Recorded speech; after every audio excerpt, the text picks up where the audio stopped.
We start our show today with two exclusives. First up, an NDTV exclusive with Union Minister Kiren Rijiju. Speaking to NDTV's Nikunj, Garg, Rijiju led a blistering attack on Rahul Gandhi, saying that the Congress MP is disconnected from reality. He's unable to inspire, which has led to Congress losing a string of top leaders in the run-up to Lok Sabha. Listen in. Mr. Rahul Gandhi is entering Northeast, various parts of Northeast, started from Nagaland, then now he's in Assam, and he's taking out another Yatra of his. But on the other side, and I ask you this specifically because you yourself are a young leader and now you've been a cabinet minister and minister for 1 decade. Almost all the young leaders of Mr. Gandhi's party are deserting that party. You also tweeted about it. What do you think is the issue here? As a young leader, I'm not asking you as a BJP politician, I'm asking you as a young leader, what's the issue here? Rahul Gandhi doesn't have hope. That is the biggest issue. Now, how do you generate hope? Through positive talks, through visions. You have certain plan for the future. Rahul Gandhi has no hope, or he offers no hope because he doesn't have any plan for the future. He is extremely negative. Not only he is a person who talks about irrelevant things, but he lacks basic knowledge and understanding. It is incoherent. Whatever he talks, it is incoherent with the ground realities. That is why all the young leaders of Congress party are leaving Congress party, because they are young leaders. They want some future prospects, which Rahul Gandhi can't offer. But let me come back to the point that you make. So you are wanting to say, Mr. Rijiju, that Rahul Gandhi is hopeless and the people of India have rejected him. This is what you're wanting to say essentially. Not only people of India. Congress people are reeling under extreme difficult situation. On the one hand, they want to revive Rahul Gandhi. On the other hand, Rahul Gandhi is an object which cannot be revived. He is practically standing with the people who have a divisive ideas about India. On the other hand, he is hollow talking about uniting India. It doesn't gel. It is not practical. That is why he may have some people roaming around here and there, taking selfies, photo clicks and all, some kind of a small gatherings and all. But in electoral politics, to win the election, you have to be deeply connected with the people. Rahul Gandhi, you mean to say he is not deeply connected with the people? Mr. Gandhi is not deeply connected with the people? Not only deeply, he is disconnected with the people. He is disconnected with the grassroots affairs. He doesn't know the reality. Now, the India growth story is one of the prominent themes at Davos. Speaking exclusively to NDTV's Vishnu show, RBI Governor Shaktikanta Das said that India is well placed to handle global challenges and is expected to touch 7% growth next year.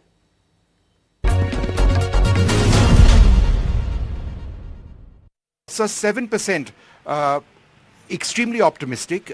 It is in line, of course, with what some of the global projections are. What are some of the sectors driving this growth? Well, you know, I made a statement in some other forum yesterday that we expect, I have a sense that the economy will touch a real GDP growth of 7% next year.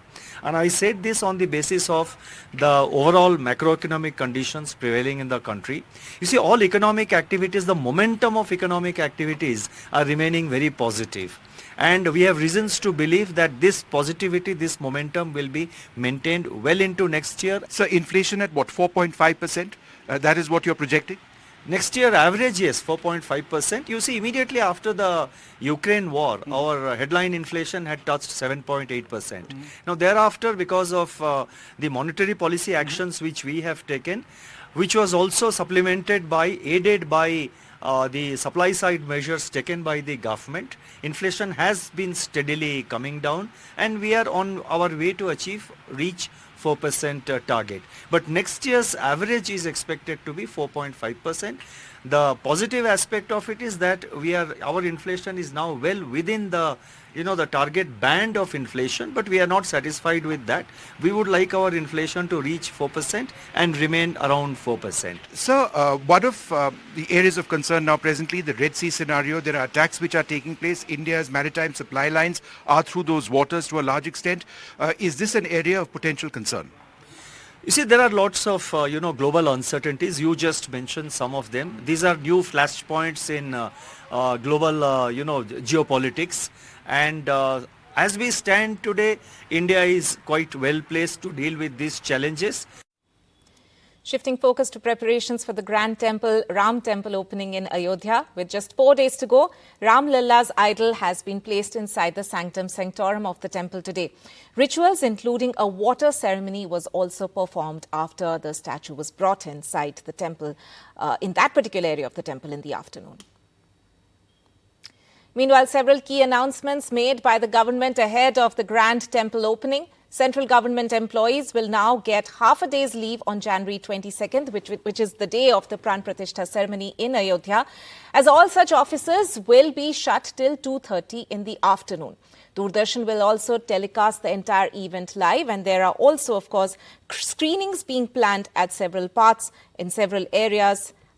As we said, that Doordarshan is going to telecast the entire event live, and there will be screenings at public places as well. Meanwhile, as I mentioned, Ayodhya is gearing up to welcome pilgrims and tourists, and not just for January 22nd, but there's, of course, major infrastructure overhaul in the town. High-tech solar-powered boats will also run on the Sarayu River, making around 8 to 10 trips ferrying pilgrims in a day.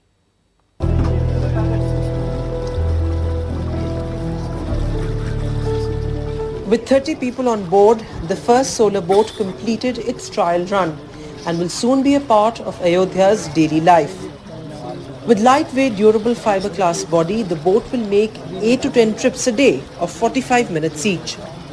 The engines are powered by the 3.3 kilowatt solar panel. Idea for that is that we need to provide electric mobility on the waterways just as you have the electric mobility on roadways, which is happening right now. So we are trying to do the same thing on the waters, and the whole idea is that this becomes a pollution-free environment with regard to sound, with regard to noise, with regard to everything. With high technology features, the boat has been built at a cost of 1 crore rupees. बहुत ही अच्छा लगा. अयोध्या में आने के बाद expect नहीं किया था इतने सारे एडवांसेस हो चुके होंगे, but it's amazing to see it. And about the boat, बिल्कुल साउंड नहीं है इसमें, बहुत स्मूथली चल रही है. बोट में पहली बार हमने लाइफ में बोट में इस तरह बैठा है, और जैसे एरोप्लेन में आदमी आराम से टेक होने के बाद चलता है बिल्कुल हवा में, जैसे पंछी बिल्कुल लहराता हुआ, बिल्कुल आरामदेह. Along with the development taking place in Ayodhya, it is also set to become the first solar power city in India. This solar powered boat is a step towards that. With camera person Virendra Kumar Saini, Tanish Punjabi for NDTV. Political news, and Congress and Aam Aadmi Party cried foul and moved the High Court today over Chandigarh mayoral elections being postponed, alleging foul play by the BJP. It was the first political outing for both parties in an alliance which has faced multiple hiccups. But even as both parties put up a united stand in Chandigarh, there were still visible undercurrents of friction, especially in Punjab. In what was meant to be the first proof of Congress and the Aam Aadmi Party being able to work together, there was chaos and confusion. And a dampener in the end. The Chandigarh mayoral polls did not take place and have been postponed to February the 6th. The Aam Aadmi Party and the Congress even held a joint protest. मुझे पता लगा है कि वो जो अनिल मसीह जी जिनको बनाया था आज के लिए प्रिजाइडिंग ऑफिसर, उनको हॉस्पिटलाइज करवा दिया है. साफ इससे जाहिर है ताकि कि वो अभी इलेक्शन को पोस्टपोन करना चाहेंगे. ये बिल्कुल गैर लोकतांत्रिक है. आम आदमी पार्टी ये फैसला और कांग्रेस पार्टी हम सब ने मिलकर ये फैसला लिया है कि हम हाईकोर्ट का दरवाजा खटखटाएंगे, कोर्ट में जाकर इंसाफ की, न्याय की गुहार लगाएंगे और हर संभव प्रयास करेंगे कि मेयर का चुनाव हो जिसमें साफ तौर पे इंडिया गठबंधन जीत रहा है और भाजपा हार रही है। The Aam Aadmi Party and the Congress jointly contesting the Chandigarh mayoral polls was seen as the first political contest where both parties are in an alliance. This was crucial as they are traditionally known as bitter political rivals. But even on the day of this big political show for the India bloc, there were signs of discord. Haryana AAP Election Campaign Committee Chief Ashok Tanwar quit over his party's alliance with the Congress. On the other hand, the Supreme Court junked the Aam Aadmi Party ruled Punjab government's plea to cancel Congress MLA Sukhpal Khaira's bail in a drugs case. मैं बहुत शुक्रिया अदा करदा उस अकाल पुरख वाहिगुरू दा ਅਤੇ ਨਿਆਂਪਾਲਿਕਾ ਦਾ ਜਿਹੜੇ ਸੁਪਰੀਮ ਕੋਰਟ ਦੇ ਜੱਜ ਸਾਹਿਬ ਨੇ ਅੱਜ ਮੈਨੂੰ ਇਨਸਾਫ ਦਿੱਤਾ ਵਾ। Opposition parties are brainstorming to work out a seat-sharing math and alliance equations which are agreeable to all. But the Aam Aadmi Party and the Congress's troubles continue to appear as speed breakers on the road to the Lok Sabha polls. With Mohammad Ghazali, Bureau Report, NDTV. Now, Delhi Chief Minister and Aam Aadmi Party Chief Arvind Kejriwal has snubbed the ED once again and skipped the fourth summons issued against him by the central agency in the Delhi excise policy case. Kejriwal called the ED notice illegal and part of a political conspiracy to stop him from campaigning for the Lok Sabha elections. Remember, the ED can move court if they want to against Kejriwal's refusal to appear repeatedly in front of the investigators. BJP meanwhile asked, why is the Delhi CM running away from questions? Illegal हैं, invalid हैं। ऐसे notice general non specific notices पहले जब भी भेजे गए ED के द्वारा उनको कोर्ट्स ने निरस्त कर दिया है, क्वैश कर दिया है, इनवैलिड और इलीगल डिक्लेयर किया है। ये नोटिस क्यों इलीगल है, इसको मैं कई बार ईडी को लिख के भेज चुका हूं, लेकिन ईडी इसका जवाब नहीं दे रही।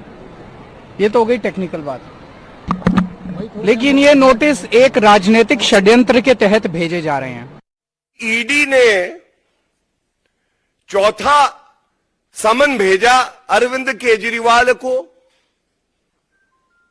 और उनसे पूछताछ करना चाहिए। ये तो न्याय संगत है, कानून संगत है, लेकिन अरविंद केजरीवाल ऐसा क्या हुआ कि सर्दी में आप के पसीने छूट रहे हैं? The annual Status of Education report based on a survey claims that nearly a quarter of teens in the age group of 14 to 18 years cannot read a second grade level school text fluently in their regional languages. Last year, the report stated that Madhya Pradesh was one of the worst hit states. Anurag Dwari visited one of the government primary schools in Bhopal to find out the reasons. We are at the government school in Roshanpura in Bhopal, which is the capital of Madhya Pradesh, and this is my third visit to this school in 2022, 2023 and now 2024. But so far nothing has changed. The students are still studying from class 1 to 5th in this single hall in Roshanpura. And if I talk about the ASER report, that is the annual State of Education report, nearly 43% of children in the 14 to 18 age group cannot read sentences in English, while among their rural counterparts, 25% struggle to read class 2 level text in their respective regional language, and more than half of the children in rural areas struggle with even simple division. The report was published by Pratham Foundation, is based on survey conducted in 28 districts across 26 states, reaching out to more than 34,000 students. ये क्या लिखा है? I am क्या लिखा है? I am. हाँ, आगे? You are. इसको नहीं आती, आपको आती है? थोड़ा आप पढ़ के बताइए। पीयू? हाँ, पीयू से मैंने पिछले साल बात की थी, इनकी आवाज भी बड़ी मीठी है। बेटा क्या लिखा हुआ है ये? Hello, I am Savita. Yes. Hello, I am Bala. Hello, I am Arif. Very good. Hello, I am Asma. Hello, I am Bhola. Hello, I am Sachin. Good, good.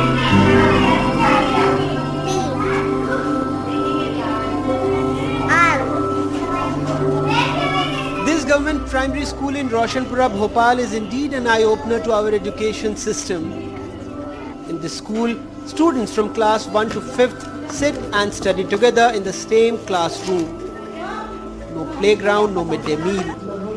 But teachers have no complaints. They come and teach. एक hall में 5 class लग रही तो समस्याएं तो होंगी, लेकिन हमारे शिक्षक साथी बहुत मेहनत करते हैं और मतलब बहुत उससे पढ़ाते हैं, तो अभी हम लोग आदतन हो गए इसको पढ़ाने। इंग्लिश और गणित को लेकर होती है, लेकिन बच्चे मुझे लगता है हिंदी की अपेक्षा अंग्रेजी बहुत जल्दी सीखते हैं। For 3 years, we have been doing a reality check on this school, which is behind the Raj Bhavan in the capital. When we ask the government, they say they are constantly holding meetings. हम लगातार बैठ रहे हैं, review कर रहे हैं, चीज़ों को मॉनिटर करने की कोशिश कर रहे हैं। इस बात का प्रमाण है कि हम कुछ बेहतर करना चाहते हैं। सरकार की बिल्कुल ये हमारी हाईएस्ट प्रायोरिटी है। The ACR report shows how ineffective these meetings are. 2 years ago, a government report itself stated that 2,357 schools in Madhya Pradesh are without teachers. 8,307 schools in the state have just one teacher. So the teachers are putting in their best efforts, but they also need some basic facilities to teach their students. In Bhopal, with camera person Rizwan Khan, Anurag Dwari for NDTV. Staying with news from Madhya Pradesh, tragic story from Indore where an 18-year-old student collapsed and died of a heart attack on his desk at a coaching center. The student's death has once again brought the issue of heart attack being a silent killer in the forefront. An 18-year-old boy collapsing in class as he has a heart attack in a classroom in Indore. The entire distressing incident was caught on this 32-second CCTV clip at the coaching class. The student, Madhav, is seen seated in the crowded classroom looking at his book. Suddenly he leans over his desk in apparent discomfort. The student next to him leans over and rubs Madhav's back and then tries to catch the teacher's attention. Seconds later, Madhav collapses completely, slipping off his desk and falling to the floor. Other students rushed to help. Madhav was admitted to a nearby hospital but died hours later. एकदम से चक्कर आए, table पे गिरा, तत्काल 10 minute के अंदर hospital में पहुंचा दिया था। फिर 10 मिनट बाद रिपोर्ट आई कि डेथ हो गई बोले डॉक्टर ने। बेटे उसको शायद बेसुध हो गया था। वो बेसुध होने के बाद उसको अस्पताल लेके आए थे, ये एप्पल हॉस्पिटल में। यहाँ डॉक्टरों ने उसको मृत घोषित कर दिया है। Madhav's death has focused attention again on the silent heart attack, which media reports say has claimed at least 4 lives in Indore alone over the past few weeks. Well, it's very hard to say that stress caused the event we saw on the video. It so happened that when the person was sitting in class when the event occurred in his heart, it's very difficult to say that the stress actually caused it. Do regular exercises. If you have a family history of anything unexplained, go get a checkup. As per NCRB, sudden deaths claimed more than 56,000 lives in 2022, which is an increase of around 12% as compared to the previous year. Nearly 57% of these deaths were due to heart attack. With Sameer Khan in Indore, Anurag Dwari for NDTV. And breaking update coming in, the Ministry of Education has issued new guidelines for coaching centres, essentially saying that coaching centres can't take students who are under 16 years of age and that the centres should not also guarantee ranks. Coaching centres can't make misleading promises. And the government has in fact issued these guidelines for coaching centres, remember, amid multiple such reports of exam stress and students facing problems coming in. Now, is India's weather pattern shifting? Himachal reported 85% snowfall and rain deficit, while for Uttarakhand it was a 75% deficit. Experts say that long-term effects of this will be devastating. Some respite in the Himalayan states after days of no snow. But the fresh snowfall and rain may not be able to make up for a deficient season so far. In December 2023, Jammu and Kashmir recorded 79% less rain and snowfall as compared to a similar period last year. Himachal Pradesh reported an 85% rain and snowfall deficit, while Uttarakhand recorded 75% less rain and snowfall. Climate experts say that while this season's visuals may appear shocking, the shift in weather patterns has been happening for decades in a gradual manner. जैसे analysis की बात करते हैं, जैसे हम 1990 से बात करें तो जो है इसमें रेनफॉल में या प्रेसिपिटेशन हम बात करें रेनफॉल स्नोफॉल में, इसमें काफी ज्यादा डिक्रीजिंग ट्रेंड आया, सिग्निफिकेंट डिक्रीजिंग ट्रेंड आया. जैसे हम दिसंबर से लेके जनरली जो सीजन होता है दिसंबर, जनवरी, फरवरी, even extend to March also, इसमें काफी ज्यादा डिक्रीज ट्रेंड आया. The challenges of these weather patterns are immense. A 2023 report from the Kathmandu-based International Center for Integrated Mountain Development said that glaciers are melting at unprecedented rates across the Hindu Kush Himalayan mountain ranges, and that they could lose up to 80% of their volume this century if greenhouse gas emissions aren't sharply reduced. Another key finding: reducing snow cover due to global warming will result in reduced fresh water for people living downstream. With Parimal Kumar and Shrirupa Goswami, Bureau Report, NDTV. International news now, and Pakistan's retaliated against Iran's missile strike against a terror group inside its territory in Balochistan. Pakistan claimed to have struck some terror targets inside Iran now. Iran, on its part, has summoned a top Pakistani diplomat. Now, observers are looking at this as a situation where the Middle East war is spilling over.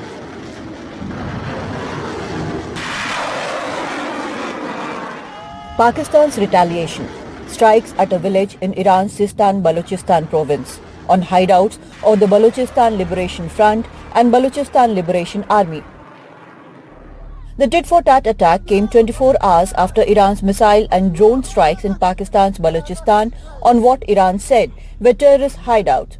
9 non-Iranians have been killed, mostly women and children. Pakistan reserves the right to respond to this illegal act, and the responsibility for the consequences will lie squarely with Iran. Iran summoned Pakistan's Charge d'Affaires to protest against the strike. Meanwhile, Pakistan's statement is similar to Iran's statement after its attack on Pakistan. Pakistan has said it targeted the Balochistan Liberation Front and the Balochistan Liberation Army hideouts.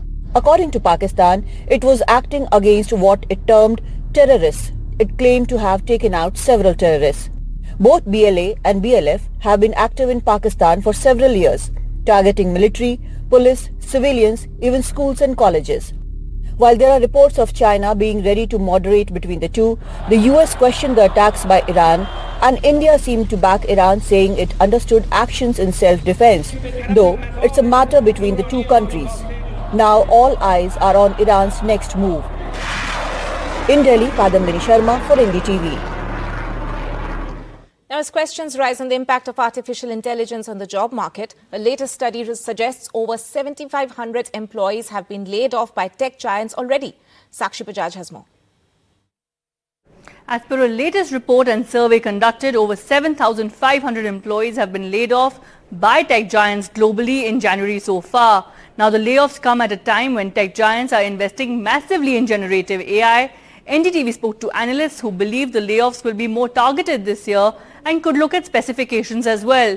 Now, as per a Deloitte survey, remember, firms need to chart out transition plans for jobs that AI replaces. And as per global thought leaders as well, it is time to embrace the positives of AI and contain the negatives. Remember, the IMF chief has also warned that AI will impact 40% of global jobs and worsen inequality altogether.